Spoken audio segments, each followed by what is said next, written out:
Good morning students previous video में हमने exercise 8.1 के 4 सम्स कंप्लीट कर लिए थे। आई होप आपने उनको अपनी नोटबुक में राइट भी कर लिया होगा और उनको समझ भी लिया होगा। तो बच्चों आज हम सम नंबर 5 से स्टार्ट करेंगे। ओके, आपने हर एक सम को बहुत अच्छे से समझना है। Okay, now let us start. Write the coefficient of x in each term of the following expressions। आपने इस सम में बच्चों क्या करना है, आपने कोफिशिएंट ऑफ x बताना है, x का कोफिशिएंट बताना है इन ईच टर्म, हर एक टर्म में। फॉलोइंग एक्सप्रेशन इट मीन्स जो भी एक्सप्रेशन आपको गिवन है आपने उसमें कोफिशिएंट ऑफ x बताना है बस। ओके, अब सबसे पहले ए पार्ट हम करते हैं। ए पार्ट में आपको अलजेब्राइक एक्सप्रेशन क्या गिवन है बच्चों, 2a² माइनस एक्स ए गिवन है। अब आपने कोफिशिएंट बताना है एक्स का। कोफिशिएंट मैंने बताया था आपको किस तरीके से फाइंड आउट करते हैं, ऐसे हम करते थे। जैसे अगर हमें गिवन है 4x² y और बच्चों हमें बताना है y का कोफिशिएंट। अगर हमें y का कोफिशिएंट बताना है तो यहाँ पर y को छोड़ के जो भी लिखा हुआ है वो सारा का सारा कोफिशिएंट बन जाता है। तो इसी तरीके से सबसे पहले तो हमें यहाँ पे वो टर्म देखनी पड़ेगी जिसमें x आया हुआ है। अब देखिए यहाँ पर 2 टर्म्स है बच्चों, बाइनोमियल है ना, ये 2a² और -xa, ये 2 टर्म्स हैं बच्चों यहाँ पे। और x जिसमें है वो सिर्फ एक ही टर्म है, ये वाली टर्म है। अब इसमें x के साथ बच्चों क्या लगा हुआ है, माइनस और a, तो कोफिशिएंट ऑफ x कितना हो जाएगा बच्चों, -a। x को सर्कल कर लो, जो बाकी है उसको राइट कर दो। -a will be the coefficient of x here. Okay, now let us do b part. 3x² minus x plus y given है ना आपको, आपने x का कोफिशिएंट बताना है। अब पहले वो टर्म देखिए जिसमें x आया हुआ है, x² नहीं, x वाली टर्म ढूंढनी है। देखिए फर्स्ट टर्म इसमें 3x² है बच्चों, सेकंड टर्म है इसमें -x, थर्ड टर्म है y। तो x वाली टर्म कौन सी है बच्चों, -x है, -x है ना। अब -x है आपके पास। ओके, अब x का कोफिशिएंट बताना है। x के साथ में क्या लगा हुआ है, सिर्फ नेगेटिव साइन दिखाई दे रहा है ना। प्रीवियस वीडियो में मैंने बताया अगर ऐसी सिचुएशन हो तो यहाँ पर आप 1 लगा लीजिए। इट मीन्स x का कोफिशिएंट कितना हो जाएगा बच्चों, -1 हो जाएगा। So coefficient of x is equal to -1। Clear. Now let us do next part. 4xy minus 3y², इसमें आपने कोफिशिएंट ऑफ x बताना है ना। तो सबसे पहले टर्म देखिए जिसमें x आया हुआ है। 4xy एक ऐसी टर्म है जिसमें x आया हुआ है। -3y² जो टर्म है इसकी बच्चों, इसमें तो x है ही नहीं, तो x वाली टर्म है 4xy। कौन सी टर्म है, 4xy। ओके, अब आपने x का कोफिशिएंट बताना है ना, तो x को आप सर्कल कर लीजिए, जो बचा है साथ में it means 4y, that will be the coefficient of x here. So you will write coefficient of x is equal to 4y। Clear students, और कुछ हमें इस क्वेश्चन में, इस सम में नहीं करना है बच्चों। Now let us do D part. 9x² plus 4x minus y² है ना। अब x वाली टर्म कौन सी है, ना तो ये है, ये वाली है, प्लस 4x ये है बच्चों x वाली टर्म, ना ही -y² में x दिख रहा है हमें। तो कोफिशिएंट ऑफ x यहाँ पर क्या हो जाएगा बच्चों, प्लस का 4x है ना, तो x के साथ क्या लगा हुआ है, प्लस का 4 लगा हुआ है बच्चों। अब प्लस लिखने की जरूरत नहीं है हमें यहाँ पे, तो कोफिशिएंट ऑफ x कितना हो जाएगा बच्चों, 4 हो जाएगा, and that will be your answer. So coefficient of x is equal to 4। x का कोफिशिएंट क्या हो गया, 4 हो गया बच्चों। Okay, now let's come to 6th sum. Write down the algebraic expression whose terms are 5 and 4x। देखिए ए part में आपको 5 और 4x गिवन है बच्चों, आपने क्या बनानी है, अलजेब्राइक एक्सप्रेशन बनानी है जिसमें टर्म्स दे रखी हैं। देखिए अलजेब्राइक एक्सप्रेशन वैसे तो आपको पता है कि वेरिएबल, कांस्टेंट और जो अलजेब्राइक ऑपरेशंस होते हैं उनसे बनती है, बट यहाँ पर हमें क्या दे रखी हैं, टर्म्स पहले से ही दे रखी हैं। अब टर्म्स क्या गिवन है बच्चों, सॉल्यूशन कैसे करेंगे आप इसका ध्यान से समझना। टर्म्स हैं 5 और 4x, 5 और 4x इसकी टर्म्स हैं। अब जब हम अलजेब्राइक एक्सप्रेशन राइट करते हैं ना बच्चों, प्लस या माइनस का यूज करके करते हैं, तो 5 और 4x है, इन दोनों के बीच में क्या आ जाएगा बच्चों, प्लस आ जाएगा, क्योंकि ये 4x जो है ना ये प्लस का है, इसलिए यहाँ पर प्लस ही रहेगा। अगर ये 4x नेगेटिव होता तो यहाँ पर बच्चों नेगेटिव आ जाता।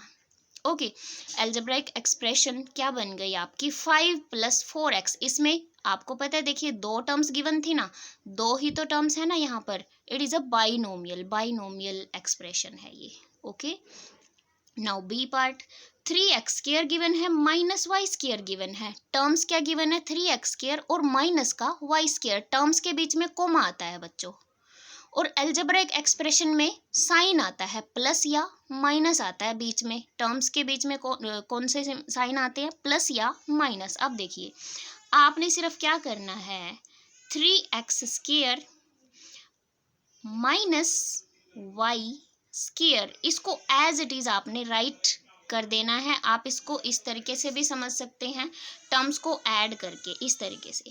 3x² है फर्स्ट टर्म, प्लस में माइनस का y², ये आपकी सेकंड टर्म है। तो जब हम इसको थोड़ा सा सोल्व करेंगे, प्लस से के साथ माइनस को कंबाइन करेंगे तो ये माइनस ही आ जाएगा बच्चों। तो 3x² माइनस का y² हो जाएगी आपकी अलजेब्राइक एक्सप्रेशन। आपने सिर्फ प्लस और माइनस साइन का यूज करना है। Now C part, terms given है -3, 4x² और -7x। अब आपने अलजेब्राइक एक्सप्रेशन बनानी है ना, तो क्या करेंगे, -3 प्लस का 4x² -7x, या आप इसको इस तरीके से भी समझ सकते हैं बच्चों, -3 इसके साथ तो पॉजिटिव है, यहाँ पे तो प्लस का 4x² ही रहेगा। अब माइनस का 7x का x है ना, तो इसको आप इस तरीके से भी समझ सकते हैं, यहाँ पे प्लस लिखा और टर्म क्या है हमारी, माइनस की 7x है। अब एक स्टेप और करके दिखाएंगे, तो -3 प्लस का 4x² माइनस का 7x। ओके बच्चों, आपने प्लस और माइनस को कंबाइन कर दिया यहाँ पे। अब देखिए, जनरली क्या होता है बच्चों, जब हम कोई अलजेब्राइक एक्सप्रेशन लिखते हैं ना, तो पावर उसकी डिक्रीजिंग ऑर्डर में लिखते हैं इस तरीके से, जैसे x³ वाला पहले लिखा जाता है, फिर लिखा जाता है x² वाली टर्म, फिर लिखी जाती है x वाली, और फिर आती है कांस्टेंट टर्म। ये एक एग्जांपल है जस्ट। तो पहले 3 पावर वाला, फिर 2, फिर 1 पावर, और फिर कांस्टेंट टर्म आती है। तो इसी तरीके से हम इसको जनरल फॉर्म में लिखते हैं, 4x² एज इट इज, यहाँ पर इसका साइन पॉजिटिव है, माइनस का 7x और माइनस का 3, ये हो गई स्क्वायर्ड 2 पावर, यहाँ पर 1 है और यहाँ पर कांस्टेंट टर्म आ गई बच्चों। ओके, तो इस तरीके से आपने करना है। ये डी पार्ट भी सिमिलरली आप कर लेंगे। टर्म्स गिवन है ना, a² b² c² -3 abc, coma आता है टर्म्स के बीच में। अलजेब्राइक एक्सप्रेशन कैसे बनेगी, a² + b² + c²।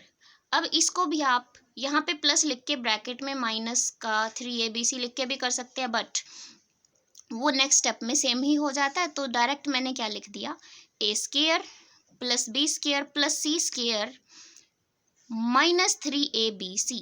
सिर्फ आपने साइन को यूं का यूं लेकर चलना है, जहां पर साइन नहीं दिखा रहा वहां पर क्या लगा देना है, पॉजिटिव लगा देना है बस। a² + b² + c² -3 abc, this will be your answer.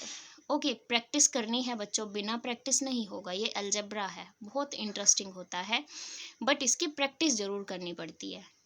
Now sum number 7, identify the like terms in the following. आपने बच्चों जो भी पार्ट्स आपको गिवन है, आपने उनमें लाइक टर्म्स बतानी है। अब देखिए, लाइक टर्म्स होती क्या है, प्रीवियस वीडियोस में बता चुकी हूँ मैं। जैसे हमारे पास है 4xy और हमारे पास है -5xy।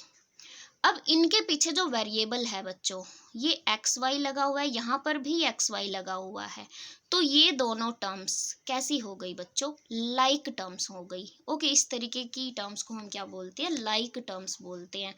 तो देखिए, ए पार्ट में आपको ये 4 टर्म्स गिवन है, 4x² xy 3yx² और xy²। एक चीज ध्यान रखना बच्चों, अगर हम बात करें x² y की और वाई एक्स स्क्वायर की। अब देखिए बच्चों, यहाँ पर x की पावर 2 है, y की पावर 1 है, यहाँ पे भी y की पावर 1 है, x की पावर 2 है।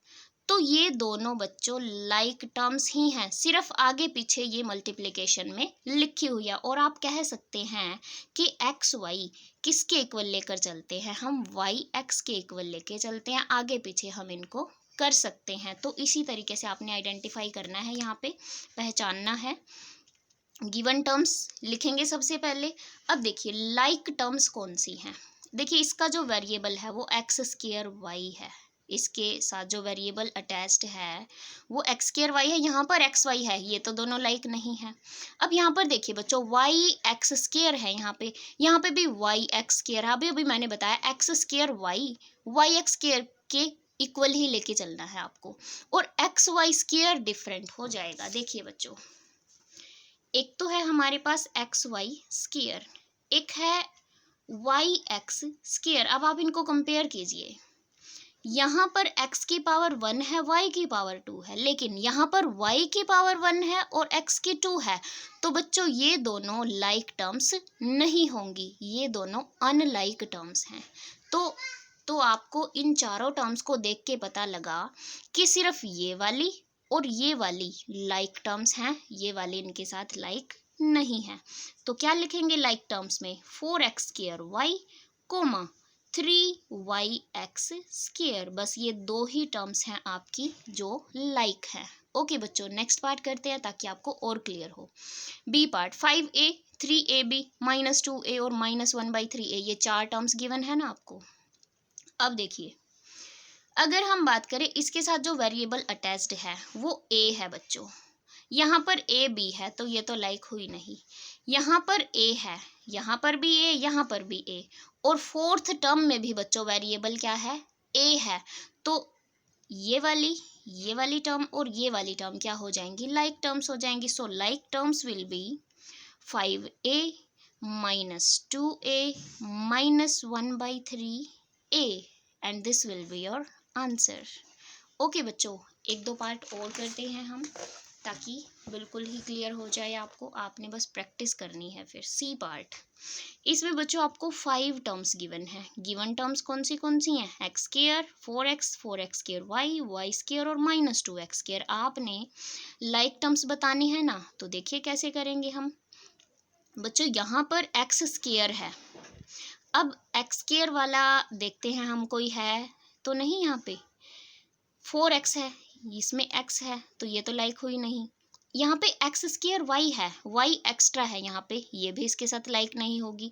अब है वाई स्क्वायर, ये तो बिल्कुल ही डिफरेंट हो गई। अब ये वाली देखिए बच्चों, -2x स्क्वायर, इसमें अगर हम बात करें, इसके पीछे जो वेरिएबल अटैच्ड है वो क्या है, एक्स स्क्वायर है। तो ये वाली और ये वाली टर्म, आप कोई भी टर्म्स इनमें से चूज कर सकते हैं बच्चों, जिनके पीछे सेम वेरिएबल अटैच्ड हो वही लाइक होंगी।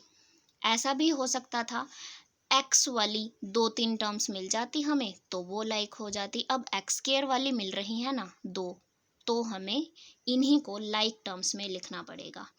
एक्स स्क्वायर है एक तो, और दूसरी है -2x स्क्वायर। इस तरीके से आपने अपना आंसर कंप्लीट करना है बच्चों, और कोई लाइक टर्म्स नहीं है यहाँ पर। डी पार्ट, यहाँ पर 4 टर्म्स गिवन है आपको, गिवन टर्म्स ये हैं। अब देखिए लाइक टर्म्स कौन सी हो जाएंगी बच्चों, यहाँ पर जो वेरिएबल है ए स्क्वायर बी है, यहाँ पर ए बी है, ये तो सेम नहीं है। अब ये ए स्क्वायर बी है, प्लस का ए स्क्वायर बी, देखो सेम हो गया ना, ए स्क्वायर बी। अब लास्ट टर्म देखिए, बी ए स्क्वायर, अभी अभी मैंने बताया कि अगर आप एक्स की बात करें, एक्स स्क्वायर वाई किसके इक्वल होता है, वाई एक्स स्क्वायर के। इसी तरीके से ए स्क्वायर बी किसके इक्वल होगा बच्चों, बी ए स्क्वायर के। ये इनको हम लाइक कंसीडर करके चलते हैं, दोनों के बीच में यहाँ पर मल्टीप्लाई का सिंबल होता है। पावर सेम आ रही है ना, यहाँ पे ए की पावर 2 है, बी की 1 है, बी की 1 ए की पावर 2, तो इस तरीके से तो लाइक टर्म्स हो जाएंगी ये वाली, ये टर्म और ये वाली टर्म। तो 4a square b comma plus a square b comma 5b a square, ये इस प्लस को आप रिमूव भी कर सकते हैं। अंडरस्टूड है कि ये पॉजिटिव है। ओके बच्चों, तो आपने सम नंबर 7 तक अपनी एक्सरसाइज कंप्लीट कर लेनी है और इसको बार बार रिटर्न प्रैक्टिस की फॉर्म में करना है बच्चों, ताकि आपकी प्रैक्टिस हो जाए इसके लिए। और बच्चों again there is a message, आपके सितंबर एग्ज़ाम होने वाले हैं, तो उससे पहले आपको अपनी फ़ीस डिपॉज़िट करवानी है, ज़रूर डिपॉज़िट करवानी है। ओके, 31 अगस्त से पहले आप अपना एडमिशन कंफर्म करवा दीजिए और अपनी फ़ीस भी डिपॉज़िट करवा दीजिए। नहीं तो अगर आप सितंबर एग्ज़ाम नहीं दे पाएंगे तो आप फिर फाइनल भी नहीं दे पाएंगे। ओके बच्चों, तो इस चीज़ का आपने ध्यान रखना है। Thank you.